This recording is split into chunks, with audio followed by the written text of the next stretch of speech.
belajar untuk jelasin ke abang-abangnya bahwa ya Zio memang spesial, dia ada kelainan begini. Walaupun aku nggak jelasin detailnya, tapi kakak-kakaknya harus tahu bahwa kita nggak bisa nyamain perkembangannya Zio dengan sepupu-sepupunya yang lain gitu. Jadi lebih belajar banyak banget sih menghadapi anak-anak yang berbeda gitu. Tapi tadi sempat ada kecemburuan juga yang dibilang sama anak pertama juga, jadi lebih perhatian. Terus gimana cara Gina sendiri untuk membaginya itu kepada anak pertama dan selanjutnya juga? Cara menanggulanginya ya latihan. Karena pas pertama kali si abang bilang mama kurang perhatian sama aku, lebih perhatian sama Zoe, memang saat itu aku kaget, tapi ya aku nggak bisa ngapa-ngapain karena memang si Zoe masih baby, masih perlu digendong, disusuin. Jadi itu sebenarnya pengertian yang harus diulang-ulang lagi, bang, sorry ya bang ya. Terus kadang-kadang aku ajak dia untuk nemenin aku gantiin pampers, jadi mungkin belum quality time banget, tapi aku ngelibatin dia dalam aktivitas aku sih. Itu sih aku coba untuk terapin sekarang.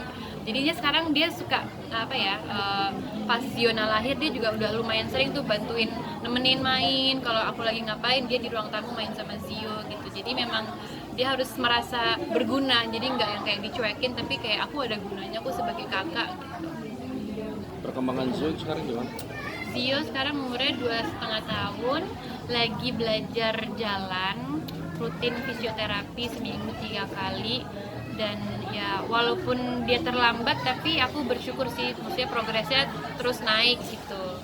Berarti Lagi belajar jalan sekarang. terapinya masih tetap intens. Terapi rutin terus karena memang goalnya dari fisioterapi ya atlet sampai dia udah bisa jalan, karena kalau dia jalan kan berarti semua ototnya udah bergerak. Sekarang lagi latihan jalan berdiri gitu. Sesekali aja sih, karena memang jamnya Zio terapi itu jamnya abang-abangnya sekolah. Bagaimana dapat pelajaran apa Mbak dari anak keempat ini menurut Mbak Joanna? Banyak banget. Yang tadi aku udah cerita, jadi semua anak itu berbeda gitu. Nggak hanya karena dia sama-sama cewek, sama-sama cowok, bajunya kita beli ini mungkin sama kembaran, tapi kan karakter mereka tuh beda banget. Anakku yang pertama itu dia perfeksionis. Mungkin tipikal ya anak pertama ya, kayaknya perfeksionis. Anak yang kedua bodoh amat, dia mah nyantai-nyantai gitu. Dan kadang-kadang kita sebagai orang tua harus peka untuk bisa jangan menyamaratakan cara kita mengasihi dan mendidik mereka, harus benar-benar dibedain. Ini kan tadi dibilang bawa 4 anak ya tanpa neni juga. Itu gimana kerepotannya? Aku pakai suster untuk mengasuh yang si Zio. Jadi sebenarnya aku pakai neni waktu Zoe, aku nggak pakai neni. Tapi terus waktu aku Zoe sekitar umur 9 bulanan gitu, aku mulai syuting lagi, akhirnya aku pakai babysitter untuk ngurus Zoe.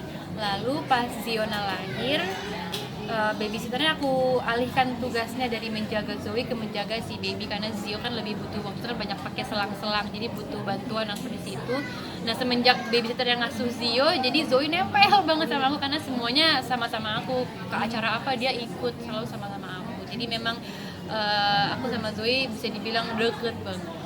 Tapi repot gak sih Kak sendiri dengan kesibukan Kak juga bawa anak juga 4 gitu? Repotnya ya gimana gitu? Repot sih, tapi repotnya bisa ditanggulangi kok. Maksudnya ya kita belajar dari pengalaman. Misalkan hari ini bawa Zoe tuh repot banget ya. Oh ternyata dia seneng kalau di tasnya banyak jajanan. Jadi sekarang aku kalau bawa Zoe pergi udah siapin segala macam jajanan, cemilan di tasnya untuk supaya bisa bikin dia nggak cranky sama mamanya gitu. Jadi memang belajar dari pengalaman. Tapi jadwal main film itu sinetron masih ngandel nggak sih Mbak?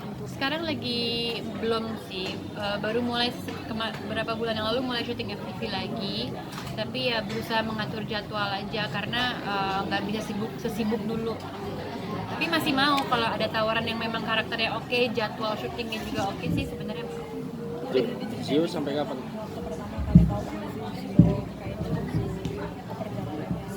Panjang kan? Pertama kali yang tadi aku bilang ya kan, aku pikir anak keempat aku akan aman-aman aja gitu. Ternyata pas Zio lahir dengan dia pertama pernafasannya kurang maksimal, kakinya juga bengkok.